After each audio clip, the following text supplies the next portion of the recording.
Mas pari prej çështjes energjisë në kuptimin që na krejt erdhën prej shtëpiave të ndryshme, krejt kërkush spatrym, edhe rrugës ka shumë keq puna, me semafora e kështu me radhë. Edhe në vend se me pas një opozitë në këtë rast që e artikulon qëtë problem edhe denoncon edhe nuk lën gur pa lëvizë për me kuptu deri në fund se na nuk e kem qartë deri në fund, për me kuptu, me hulumtu, me di gjana deri në fund, po edhe me tregu te qytetari çfarë po ndodh, po edhe me ofru alternativë ose të paktën një kritik edhe me i ftu njerëz më bë pjesë të një kërkese më të madhe për me ndryshu gjanat, na e kemi një opozitë të bankrotume. Të bankrotume për shkak të ngjarjes që e kemi sot edhe temë të emisionit, e që është vjedhja e votave mes njëri tjetrit. Tash, para se këta me qenë kandidat për deputet, ta kanë qenë kolegë mes vete, edhe shok mes vete, shoqe mes vete, edhe kjo vjedhje ka shumë prek shumë nivele. Se para kjo puna e denoncimit, e organet e rendit, e kjo pjesa le të ndodh automatikisht edhe s'po du më marrë me regjistrin e denoncimit juridike formale dhe gjobitjes, ndëshkimit, unë ma përpara kisha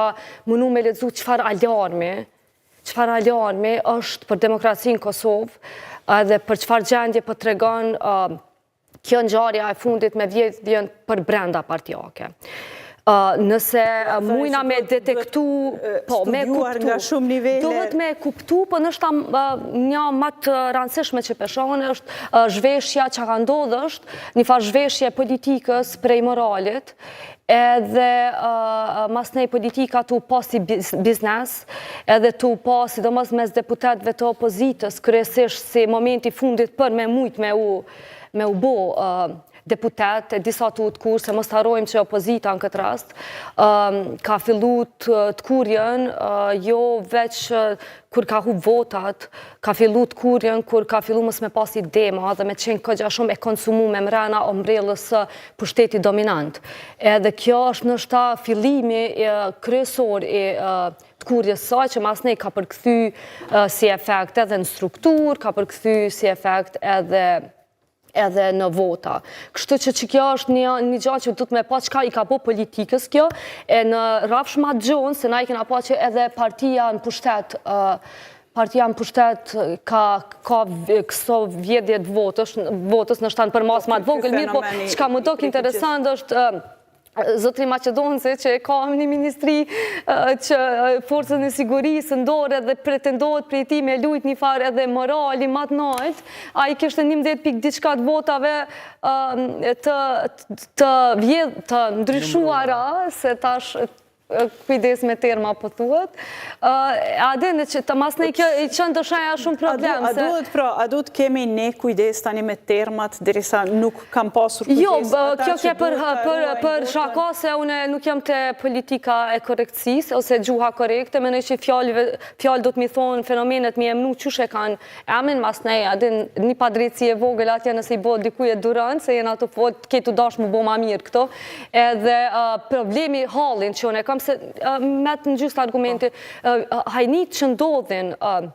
mrena partisë në pushtet, unë i shumë ma shumë mrena kësaj idejes që ka hup idealin politik, e atë që pushteti është i nënshtrum ndaj një figure që jemi mundu me thonë vazhdimisht, edhe kur je i nënshtrum ndaj një figure, mas ne i bjen që të ski fort fush veprem atë, edhe krejt që ka lyp është me afitu tjetri, shokun, kolegun tënë, ma përbara e shë, se aj që po të pengon me ungrit në që me thonë, në nivellet e pushtetit, ma përpara se sa bashk me bo diqka. Mas nej, dhimta em kryesore, është që kjo pe dëmton edhe mardhanjen mes njerëzve dhe mardhanjen me politikën. Për që tana jena të mundu për herë ma shte për me thonë që do të një politike re, që mas pari e rivendosë mardhanjen njerëzve mes njani tjetrit, ku kauzat tona, hallet tona, njerëz bohen bashkë e i diskutojnë aty, ku tjetri është ai solidarizosh me tjetrin në bëni bashkë diçka, e jo si ai konkurenti që ti kime luftu në list aty partisë tondet për bashkë, ti me fitu ata. Do me thonë, ka problemet mëdhaja, po unë insistoj për me u kthy morali politikës edhe me mujt me u më ngjitë për kauza, e jo veç, kur kauza nuk është ndërmjetësim mes njerëzve, mas ne qametët aty është pastër pushtetet dhe interes, dhe kjo është problem. A ka mbet dikush që mund t'i kërkoj moral dikujt se tani nëse ky fenomen ka prekur gjitha partitë, mbi gjitha kjo tregon diçka shumë më tepër se sa veç për karakterin e politikës, po tregon një fenomen shumë të përhapur, më tepër ndoshta flet për ne si shoqëri,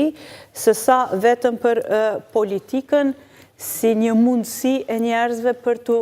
të katapultuar një varforme në pushtet në këtë formë, nëse po themi, jo pra për të fituar pushtetin me merit, me kredit që ata kanë, por nuk zgjedhin mënyrë. Ajo çfarë thatë Uta që në fillim na hapi shumë dimensione diskutimit, tha që ndoshta dikush e ka parë këtë si momentin e fundit, duke pas parasysh mënyrën se si është kur opozita edhe në rezultatet e shkurtit, pra e kam parë që kjo mundësia e fundit ose do kur, sepse për ndryshe paka shumë si themi e kanë ditur cila është forca e tyre reale, apo nuk qëndron kjo, si shpjegohet? Nuk jam i sigurt në këtë, ajo që duhet të them në start është që kjo nuk është një dukuri e re. Kemi pas indikacione që një gjë tillë ka ndodhur spaku 3-4 procese zgjedhore me radhë tashmë. Është ngritë si çështje shumë herë përpara, mirë po për fat keq Komisioni Qendror në aso kohë nuk ka vendosur të bëjë një rinovrim të tillë. Nëse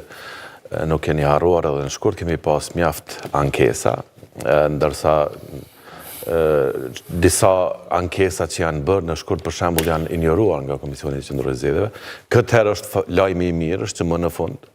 Komisioni Zgjedhor ka marrë një vendim. Fillestari ishte vetëm një pjesërisht, mirë po kjo që ndodhi dje është një lajm shumë i mirë që do të ketë rinovrim total, që ta ruaj sadopak këtë integritetin e votës preferenciale të kandidatëve. Lajmi i mirë së paku në këtë mes është që po verifikohet që jo detyrimisht është prekur vota e partive politike, që është kryesorja, pasi që mandati fitohet nga partia në këtë rast. Mirë po, kjo ka ndodhur shumë herë në të kaluarën, po ndodh edhe tash, edhe mendoj që jo detyrimisht është diçka ndoshta organizuar detyrimisht prej qendrës. E dim që këto organizimet komunale bëhen nga degët, shumë shpesh degët kanë preferencat e tyre. Kemi dëgjuar për preferenca edhe në procesin e kaluar zgjedhor, edhe në PDK janë ngritur zëra edhe në shkurt atëherë kur nëse nuk gaboj ishte zoti Haliti që nëse nuk denoncohet, nëse nuk denohet atëherë po bëhet si standard, si e mirë qenë. Po është bë standard, këtë duhet ta them duke marrë parasysh që është diçka që ka ndodhur disa cikle zgjedhore, kjo është kthyer në një standard tashmë. Nëse me besoj që keni dëgjuar edhe ju, tash e disa vite kur flasin kandidatë potencial për të hyrë në garë për deputet, shpeshherë thonë që duhen shumë para të investohen. Jo detyrimisht për fushat, mirë po të paguhen komisionerët në këtë rast. Qoftë ti paguash për ta ruajtur votën, qoftë për ta tjetërsuar. Varësisht. Mirë po kemi dëgjuar këto raste edhe të tilla informacione që kandidatët kanë marrë kredi, kanë hyrë borxhe për të hyrë garë. Do të thotë, sidomos edhe vitin e kaluar të dy procese zgjedhore, shumë shpesh thuhej si në shaka, mirë po